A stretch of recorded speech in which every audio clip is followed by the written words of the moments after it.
Hello friends, आज हम लोग एक नया टॉपिक करेंगे, बाउंडेड एंड अनबाउंडेड सिस्टम। ये सारा देखिए टॉपिक सेंट्रल फोर्स के अंदर ही हम लोग कर रहे हैं, ठीक है। These are all the topic of central forces. Just a minute. So today I am going to discuss bounded and unbounded system.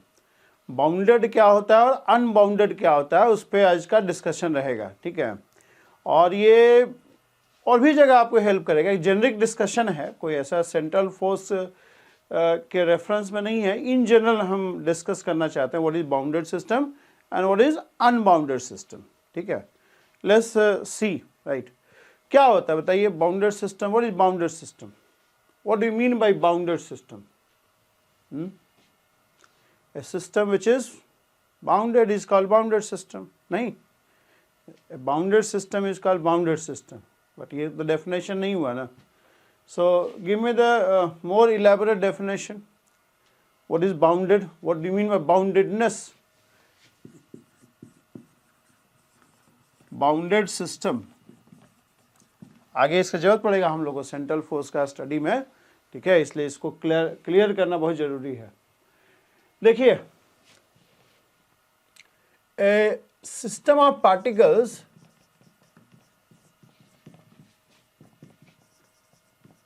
where the distance between any two particles, where the distance between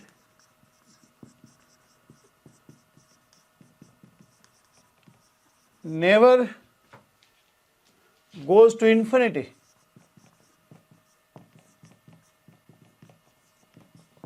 is called bounded system।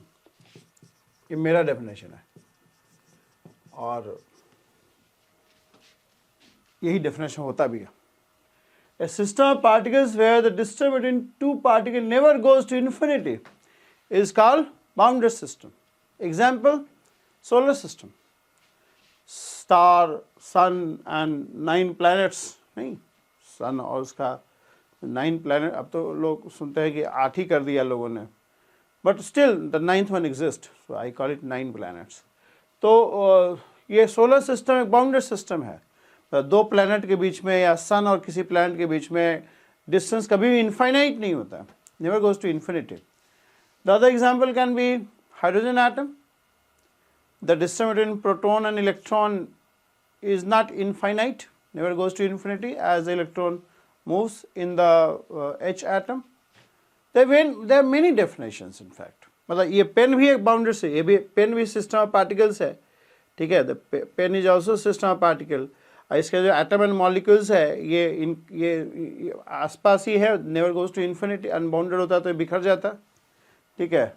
H atom, molecules are bounded system। Two atoms form a molecule, they form a kind of bounded system। Molecules are bounded system।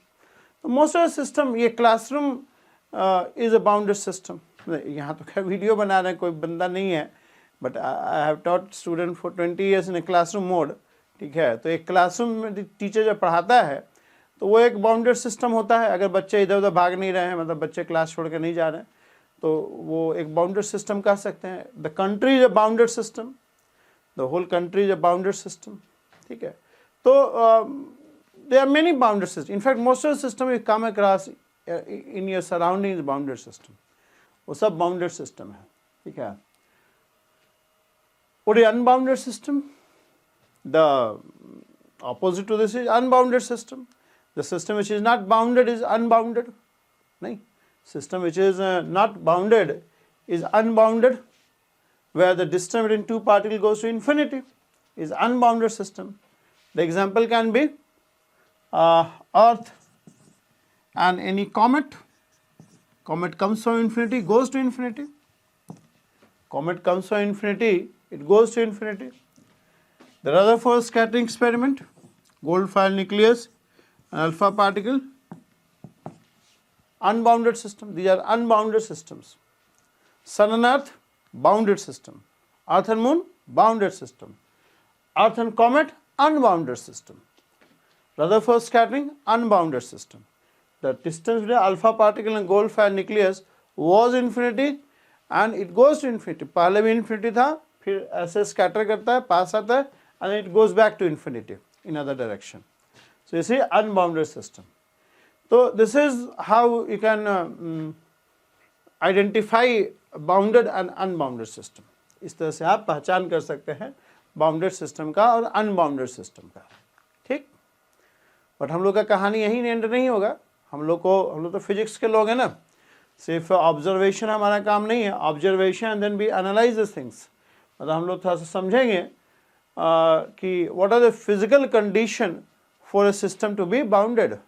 क्या physical condition satisfy करना चाहिए ताकि वो system bounded हो जाए, तो उसका हम लोग को थोड़ा स्टडी करना है, ठीक है। We will study that also कि what are the sufficient condition और what are the necessary condition of boundedness.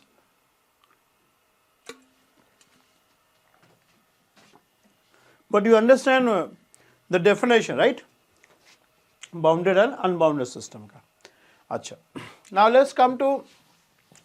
let's go into more detail of boundedness कि what are the physical condition which must be satisfied for the system to be bounded। देखिए,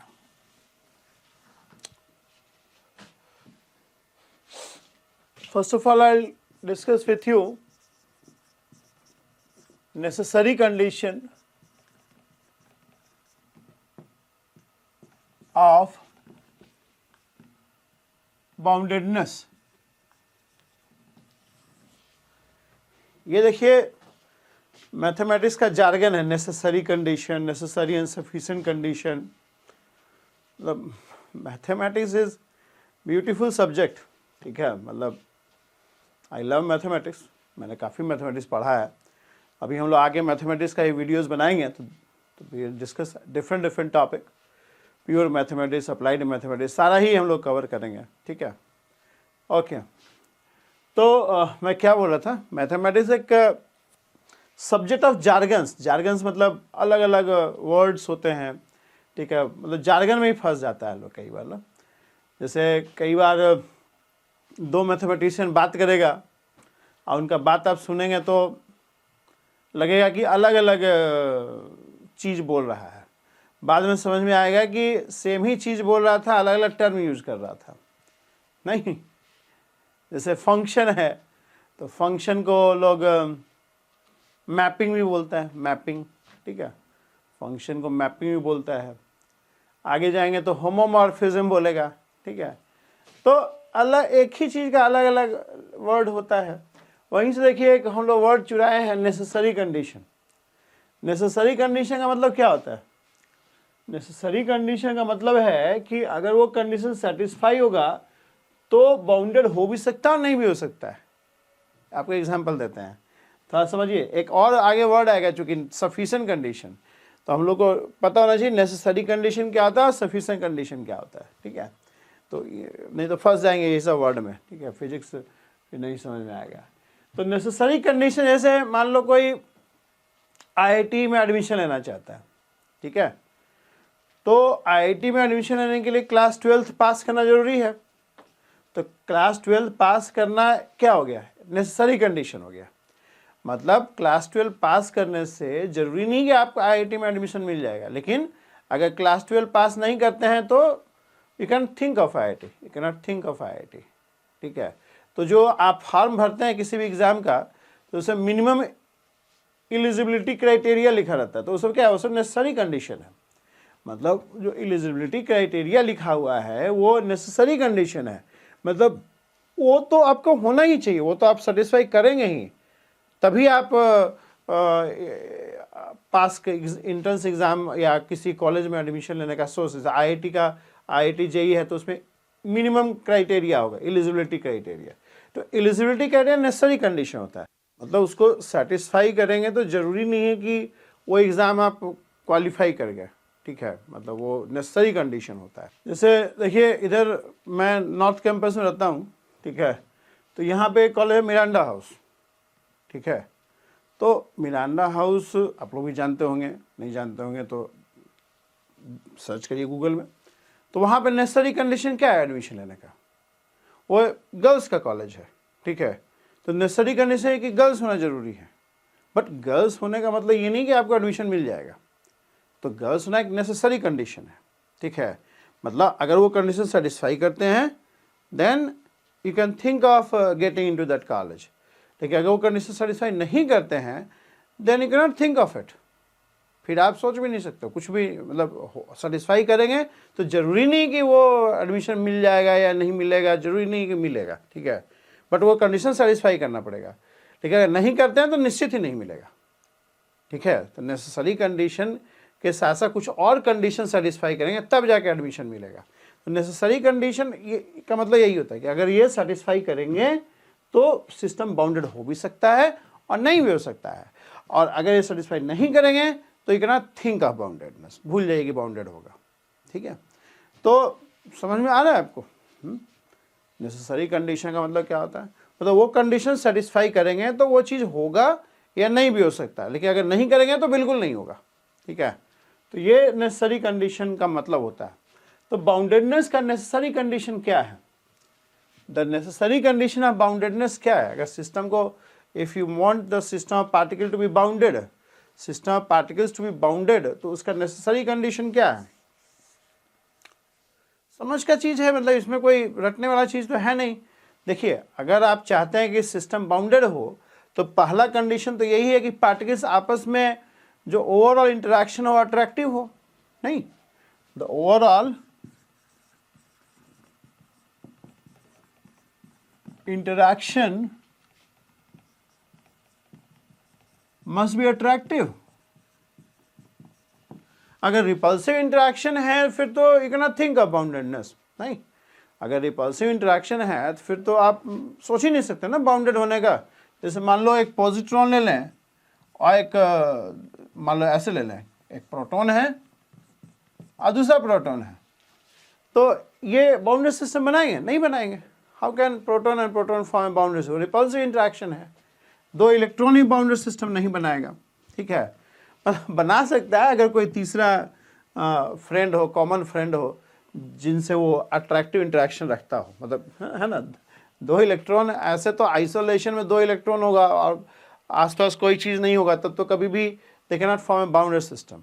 but आसपास अगर कोई ऐसा बंदा हो, you have a person with whom both are having a very nice interaction, very good interaction, very attractive interaction, then in the presence of this person they can form a bounded system. Why I am telling this is because you know this exactly happens in superconductors. यही चीज़ superconductors में होता है। यहाँ पे lattice होता है, ठीक है, और लैटिस से दोनों इलेक्ट्रॉन बहुत बढ़िया इंटरेक्ट करता है, and in the presence of lattice they form with certain other conditions also, they form a bounded system called Cooper pair. तो यहाँ पे मतलब सिस्टम ये हो जाएगा, and then overall interaction is attractive, मतलब रिपल्सिव भी है और कुछ अट्रैक्टिव भी है, तभी ओवरऑल वर्ड यूज़ किया। देखो कई बार क्या होता है, सिस्टम के अंदर रिपल्सिव भी होते हैं और अट्रैक्टिव भी होते हैं इंटरेक्शन, बट अट्रैक्टिव इंटरेक्शन अगर डोमिनेट कर रहा है रिपल्सिव वाला पे तो ओवरऑल इंटरेक्शन हम कहेंगे अट्रैक्टिव है। जैसे for example uranium 235 nucleus, uranium 235 nuclear में क्या है, you have lots of protons and lots of neutrons, ठीक है। अब न्यूक्लियस में देखिए दो तरह का इंटरेक्शन है, एक तो आपका कूलम्बिक इंटरेक्शन है जो कि रिपल्सिव है, और दूसरा क्या है, न्यूक्लियर इंटरेक्शन है, nuclear interaction which is attractive. ये रिपल्सिव या अट्रैक्टिव है। तो जब तक न्यूक्लियर इंटरेक्शन कूलम्बिक ये न्यूक्लियर अट्रैक्शन यहाँ अट्रैक्टिव है, ये रिपल्सिव है, प्रोटॉन्स आपस में बहुत रिपेल करते हैं, बट न्यूक्लियर इंटरेक्शन से वो अट्रैक्ट भी करते हैं एक दूसरे को, ठीक है। तो जब तक ये यहाँ भी दो इंटरेक्शन है इनफैक्ट, ठीक है। तो जब तक ये, बट यहाँ पे वो कूलम्बिक वाला जो है ना वो स्ट्रॉन्ग, मतलब स्ट्रॉन्ग रहेगा, स्ट्रॉन्ग इन द सेंस कि वो रिपेल करेगा। अगर बहुत पास आ जाएंगे तो they will be nuclear interaction. Nuclear interaction is short range forces, मतलब बहुत दूर दूर रह के नहीं मतलब वो होते हैं, नहीं लगता है, फेम्टोमीटर में होगा, ठीक है। मतलब दूर रहेंगे तो nuclear interaction won't act, short range force, ये लॉन्ग रेंज फोर्स है। ये दूर दूर रह के भी इंटरेक्शन होता है, ठीक है। तो प्रोटॉन प्रोटॉन को बहुत पास ले आएंगे तो they can form a bounded system, ठीक है, because nuclear attraction will dominate. Nuclear strong, ये स्ट्रॉन्ग फोर्स है, this is very strong compare to this, but this short range, this is short range. मतलब न्यूक्लियस में आप एक nucleon जो है अपने सराउंडिंग से ही इंटरेक्ट करता है, बट कूलम्बिक रिपल्शन तो एक प्रोटॉन सारे ही प्रोटॉन्स को रिपेल करेगा। खैर वो एक अलग टॉपिक है, उसमें नहीं जाएंगे हम लोग, ठीक है, वो एक अलग सब्जेक्ट है इनफैक्ट। तो नटसेल में हमको बाउंडेडनेस समझना है। तो न्यूक्लियाई के अंदर दो तरह का इंटरेक्शन है, ठीक है, दो तरह का इंटरेक्शन है। तो जब तक ये अट्रैक्टिव इंटरेक्शन डोमिनेट करता रहेगा कूलम्बिक पे, तब तक बाउंडेडनेस का हम लोग सोच सकते हैं। तो हम कहेंगे overall interaction is attractive, but if overall interaction is repulsive then you can not think of boundedness, ठीक है। तभी आप देखिए जैसे जैसे बड़ा बड़ा न्यूक्लियाई फॉर्म होते जाएगा, न्यूट्रॉन का संख्या प्रोटॉन का संख्या से बढ़ते जाता है, क्योंकि न्यूट्रॉन जो है वो आपका कूलम्बिक में कंट्रीब्यूट नहीं करता है, वो चार्ज नहीं है, लेकिन न्यूक्लियर इंटरेक्शन में, अट्रैक्टिव इंटरेक्शन में कंट्रीब्यूट करता है। So in order to have stability, nuclei tend to add more neutron compare to proton as you go ahead, ठीक है। So overall interaction must be attractive. Overall interaction must be attractive. Overall word इसलिए use किया है कि कई बार system में attractive interaction भी होता है और रिपल्सिव भी होता है। उस केस में attractive interaction must dominate over repulsive interaction in order to have overall interaction भी अट्रैक्टिव, ठीक है। तो ओवरऑल इंटरेक्शन अट्रैक्टिव होना चाहिए, ये एक नेसेसरी कंडीशन हो गया, ठीक है। पर इसको हम लोग फिजिकल क्वांटिटी के टर्म्स में कैसे लिखेंगे? How will you right in terms of physical quantity? Physical quantity के टर्म से इसको ऐसे लिखते हैं, the potential energy must be negative.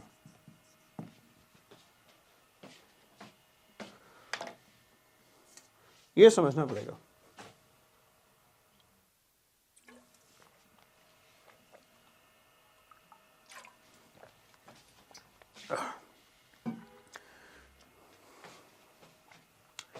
Potential energy must be negative. How these two things are same? Well, if overall interaction is attractive, potential energy will be negative. If potential is negative, that means overall interaction is attractive. Both are same thing. ये physical quantity के terms में लिखा हुआ है, ये qualitative term है, ठीक है, ये quantitative है, quantify करके लिखा हुआ है। तो हमने एक वीडियो बना रखा है पोटेंशियल एनर्जी पे, उसमें ये प्रूफ कर रखा है कि when the interaction is attractive how the potential is negative, ठीक है। तो ये वो वीडियो आप रेफर कर लेना, पोटेंशियल एनर्जी वाला, ठीक है, तो उससे वो क्लियर हो जाएगा। सेंट्रल फोर्स पोटेंशियल के पहले ही एक वीडियो मैंने बना रखा है। ओके, अब देखिए ये तो नेसेसरी कंडीशन हो गया, ये नेसेसरी कंडीशन हो गया। तो मैंने आपको बताया था कि नेसेसरी कंडीशन सेटिस्फाई करने से जरूरी नहीं है कि सिस्टम बाउंडेड हो जाए। जैसे आप देखिए अर्थ और कोई मेटियोर है, ठीक है, मेटियोर। अब मेटियोर क्या इन्फिनिटी से आता है और फिर आपका इन्फिनिटी पे चला जाता है। तो जब मेटियोर अर्थ के पास आता है तो ऐसा नहीं है कि वो जो इंटरेक्शन है वो रिपल्सिव होता, नहीं, अट्रैक्टिव होता है, बट फिर भी ये बाउंडेड सिस्टम नहीं बनाता है, फिर भी ये बाउंडेड सिस्टम नहीं बनाता है, ठीक है। वही आप सन एंड अर्थ सिस्टम देखो, इंटरेक्शन अट्रैक्टिव है, बाउंडेड सिस्टम बन रहा है, you are having a bounded system. एक सेकंड,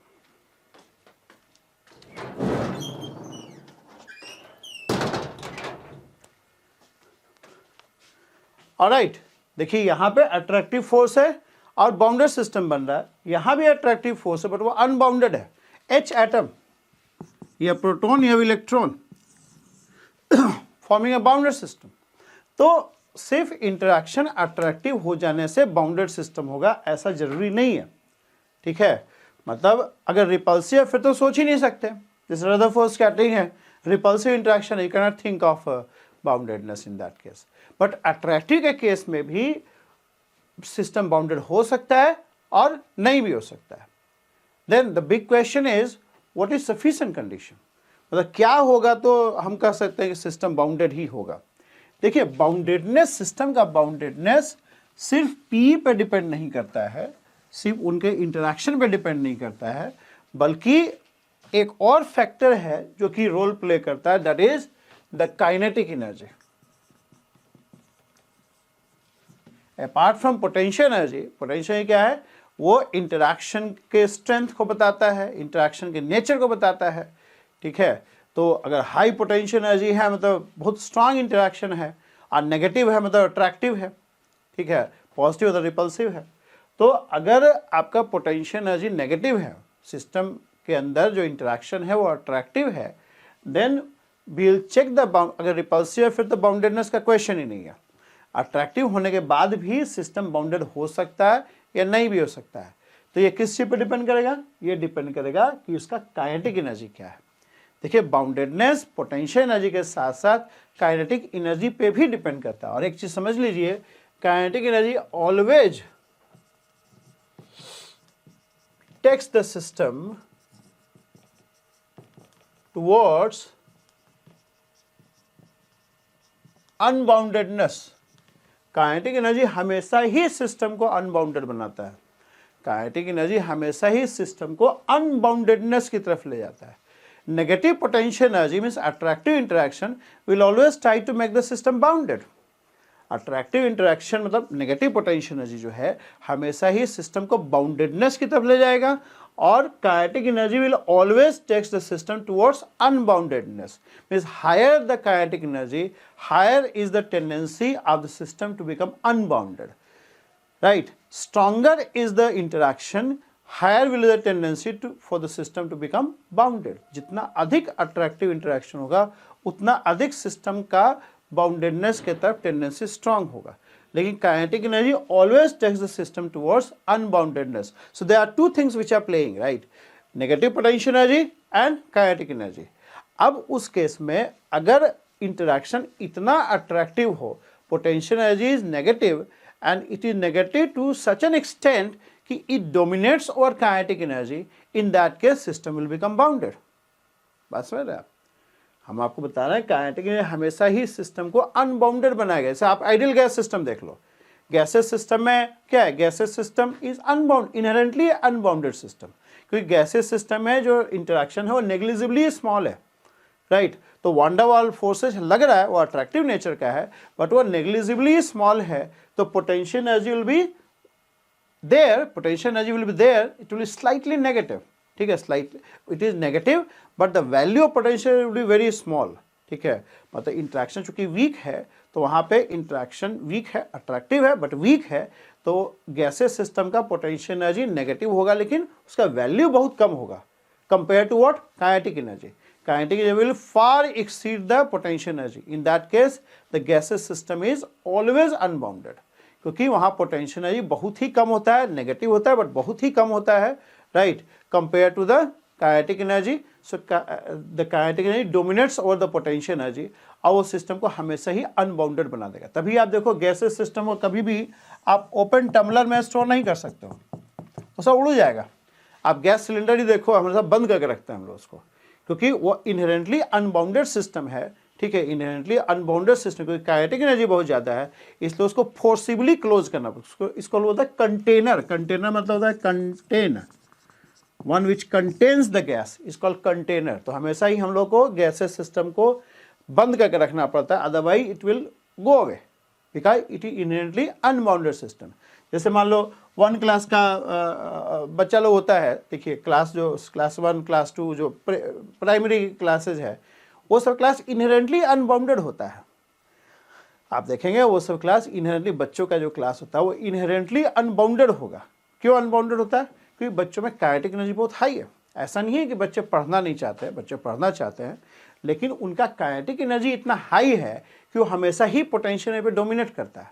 बच्चा लोग का क्लासरूम का पोटेंशियल नेगेटिव होता है, people student want to study, बच्चों से पूछो बोलेंगे हाँ पढ़ने में हमको मन लगता है, लेकिन वो इतने घंटे नहीं बैठ पाते, उनका काइनेटिक एनर्जी बहुत हाई है, they are inherently unbounded system.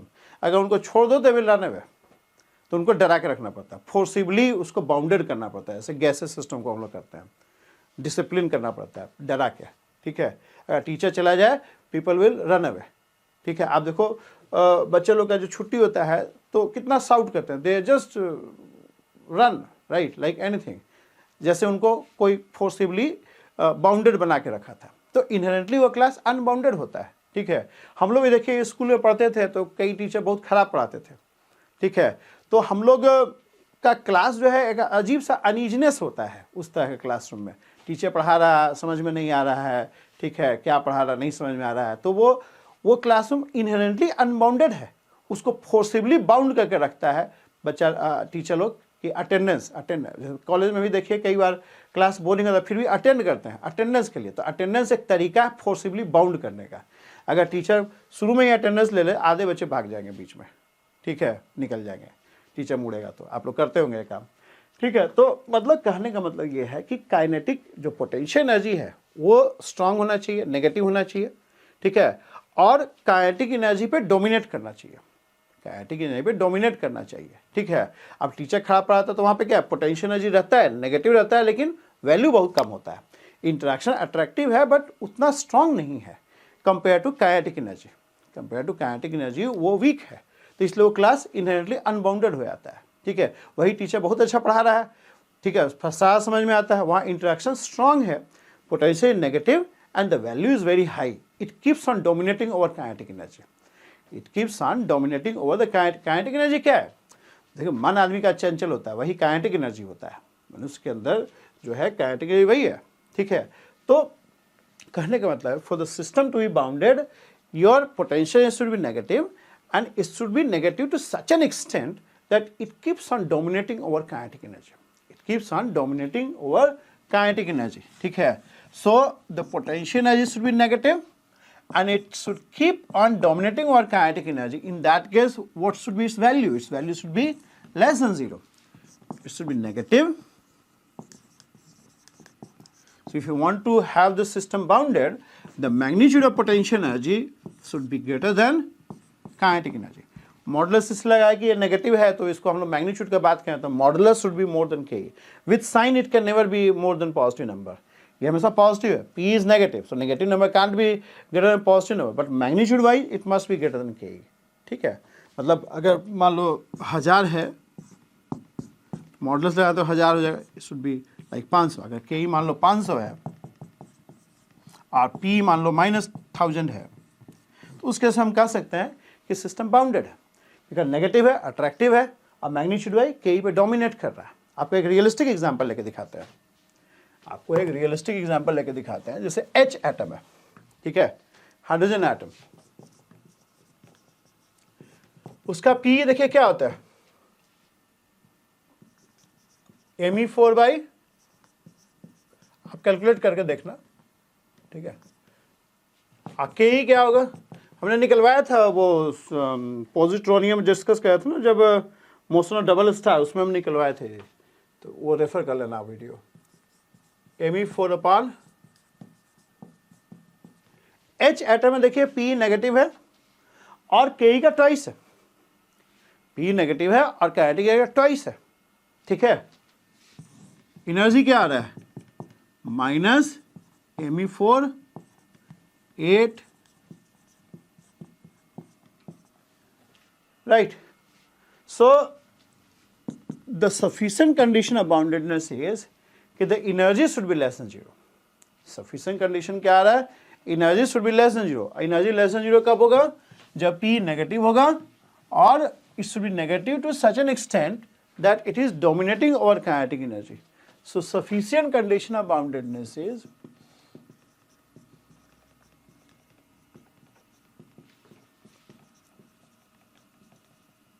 boundedness is E should be less than 0. E should be less than 0. E less than 0 का मतलब ये होता है कि पोटेंशियल काइनेटिक एनर्जी तो कभी नेगेटिव होता नहीं है, पोटेंशियल नेगेटिव होगा और नेगेटिव होने के साथ साथ उसका मैग्नीट्यूड के से बड़ा होगा, तो उस केस में सिस्टम बाउंडेड होगा। जैसे H एटम है, H atom is a bounded system, H atom is a bounded system. इसका P जो है मिटा दिया है,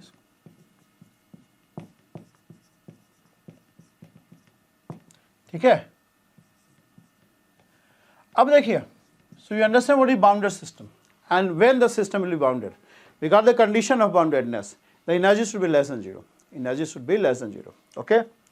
now to every bounded system we define a term called binding energy. What is binding energy?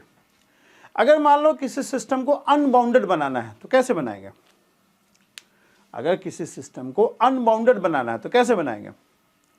बाहर से कोई ऑब्जर्वर बाहर है और वो बाहर से किसी सिस्टम को अनबाउंडेड बनाना चाहता है. How he will make the system unbounded? Which component he will change, P या के? देखिए पोटेंशियल एनर्जी जो है वो बाहरी चीज़ों पर डिपेंड नहीं करता है, वो आपस का इंटरेक्शन का आउटकम है. पोटेंशियल एनर्जी जो है वो कॉन्स्टिट्यूएंट पार्टिकल के आपस का इंटरेक्शन डिसाइड करता है पोटेंशियल एनर्जी को. तो आप पी तो नहीं बदल पाएंगे. हाँ, बाहर से काइनेटिक एनर्जी जरूर बदल सकते हैं. बाहर से काइनेटिक एनर्जी जरूर बदल सकते हैं. मान लो मेरा क्लास को कोई अनबाउंडेड करना चाहता है तो कैसे करेगा? आपको मैसेज करेगा या किसी तरह से इन्फॉर्मेशन है, अरे यार कहाँ आप फंसे हो, चलो बाहर मूवी देखते हैं, इस टाइप का आपका के को इंक्रीज करेगा. They will increase your kinetic energy, right. ऐसे अगर एच एटम को अनबाउंडेड करना तो क्या करते हैं हम लोग? बाहर से रेडिएशन पास करते हैं, फोटोन स्ट्राइक करता है इलेक्ट्रॉन को और उसका के को इंक्रीज कर देता है. कितना इंक्रीज करना पड़ेगा? हम लोग को के उतना इंक्रीज करना पड़ेगा कि वो मैग्नीट्यूड बाई पी के बराबर हो जाए. और उस केस में I can say the system will be on the verge of unboundedness. के हमें इंक्रीज करना पड़ेगा और इंक्रीज करके उस लेवल तक पहुंचाना पड़ेगा कि वो P के बराबर हो जाए in magnitude, right. And in that case the energy will B zero, right. And when energy goes zero the system is on the verge of unboundedness, right. So binding energy क्या है? Binding energy is basically the amount of energy which has to be given from outside, the amount of kinetic energy which has to be given from outside to make the system unbounded. That is called binding energy. Binding energy basically strength of boundedness बताता है. So binding energy is basically the amount of Ke which you have to give from outside in order to make the system unbounded. और कितना Ke बढ़ाना पड़ेगा? We must increase Ke by a magnitude equals to modulus of E. मतलब बाहर से जो हम लोग के ई बढ़ाना पड़ेगा that will be equal to, क्योंकि ई का वैल्यू आपको डिफरेंस बता रहा है ना पी और के ई का, तो जो डिफरेंस है उतना ही के ई बाहर से देंगे ना आप. एनर्जी क्या बता रहा है? एनर्जी बाउंडेड सिस्टम का एनर्जी आपको बता रहा है कि पोटेंशियल एनर्जी के ई से कितना एक्सीड कर रहा है, तो उतना ही के ई अगर बढ़ा देंगे तो सिस्टम अनबाउंडेड हो जाएगा. So binding energy is always equal to minus of E. Binding energy of system is equal to minus of E. Binding energy is basically the amount of energy which has to be given from outside to make the system unbounded, right? And binding energy का जो magnitude है वो क्या बताता है? Strength of boundedness बताता है. ठीक है. So binding energy is minus of E. तो अगर हम लोग H atom का binding energy का बात करें तो it would be